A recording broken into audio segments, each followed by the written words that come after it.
गहरे जंगल में रात का अंधेरा पूरी तरह छाया हुआ था। हर तरफ सन्नाटा था, लेकिन इस सन्नाटे में एक अजीब सी सिहरन थी। जंगल के जानवर आम दिनों की तरह नहीं, बल्कि घबराए हुए थे। कुछ हफ्तों से रात को एक भयानक आवाज सुनाई देती थी, जो जंगल के कोने कोने में गूंजती थी। सबको लगता था कि जंगल में कोई भूत प्रेत घूम रहा है।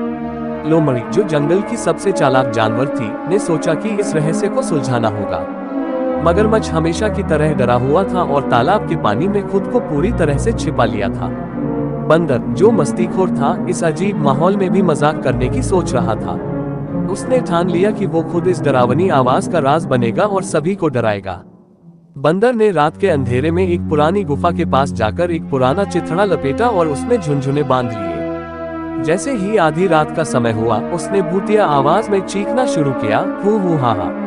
उसकी आवाज सुनकर सारे जानवर पत्तों में छिप गए। बंदर अपनी इस हरकत पर मन ही मन बहुत खुश हो रहा था।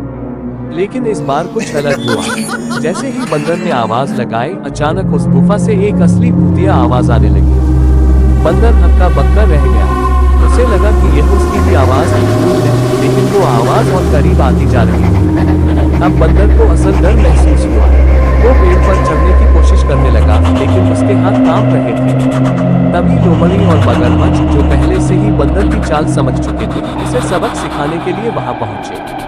लेकिन जैसे ही वे दोनों वहां पहुंचे, उन्होंने भी वही भूतिया आवाज सुनी, और यह आवाज बिल्कुल बंदर की नकली आवाज जैसी नहीं थी। लोमड़ी ने अपने दिमाग से सोचा कि शायद ये असली भूत है। तभी अचानक गुफा से एक सफेद धुंध निकली और चारों ओर फैल गई। लोमड़ी और मगरमच्छ के रोंगटे खड़े हो गए। धुंध में से एक बड़ी छाया उभरी, जो धीरे धीरे गुफा से बाहर आ रही थी।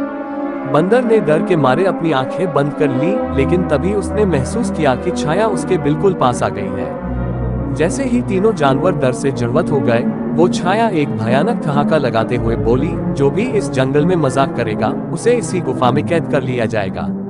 तीनों ने बिना कुछ सोचे समझे वहां से भागने की कोशिश की, लेकिन उनकी टांगें थरथराने लगीं।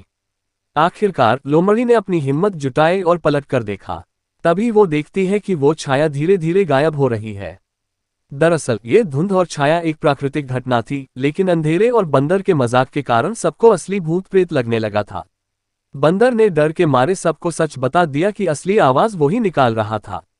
लेकिन जो भयानक छाया उन्होंने देखी थी, वो कोई मजाक नहीं था।